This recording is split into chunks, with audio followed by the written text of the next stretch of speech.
నమస్తే అందరికీ ఎట్లున్నారు? నేనైతే మస్తున్నా. మీరు ఎట్లున్నారో అయితే కమెంట్ బాక్స్లో అయితే కమెంట్ అయితే చెయ్యుల్లియా. ఇవాళటి ముచ్చట ఏంటంటే పచ్చగూర. మా సైడ్ అయితే మేము పచ్చగూర అని పిలుస్తాము. ఇక కూరకైతే ఏం లేదు కదా అనేసి తట్ట పట్టుకొని అయితే బయటకు వచ్చి పచ్చగూర అయితే తెంపుతున్నా. మన ఇంటెనకాల అయితే మస్తు పచ్చగూర అయింది. ఇక ఇది చూసినారు ఎట్లుందో అసలు. కొత్తిమీరకైతే భలే మొలిచింది, గుబ్బు గుబ్బు ఉంది కదా. ఇక ఇట్లా ఏంటంటే కత్తెర పట్టి కట్ చేసుకుంటే మళ్ళీ అక్కడ ఇగురత్తది అనేసి చిన్న ఆశ మాకు. అందుకోసమని ఇట్లా కత్తెర పట్టి అయితే కట్ చేసుకుంటాము. చిన్నప్పుడు ఏంటంటే మా అమ్మ చెట్ల కలబోయిన ప్రతిసారి పచ్చగూర ఏరుకొచ్చేది. చెట్లల్లో మస్తు ఉండేది అసలు. ఇది మిరపకాయలు కాసే సీజన్లో వస్తుంది. మిరపకాయలు వేసుకొని పచ్చగూర వండుకుంటే సూపర్ ఉంటుంది అసలు. అట్లా మీరు ఎంతమంది తింటుంటారు? మాకైతే పచ్చగూర ఇంతగానం అయితే వెళ్ళింది.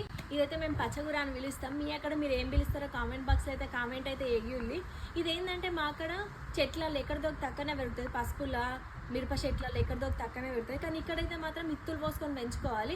ఇదైతే పోయిన సంవత్సరం పోసిన ఇత్తులతోటి ఈసారి ఇట్లా పచ్చగూర అయితే వెళ్ళింది. ఇక తెంపుకుందాం, ఇక కూర వండుకోవాలి. ఇక మీకు నచ్చింది ఆ వీడియో? నచ్చితే మాత్రం please subscribe to my channel. Next వీడియోలో మళ్ళీ కలుస్తా. అంతవరకు బాయ్.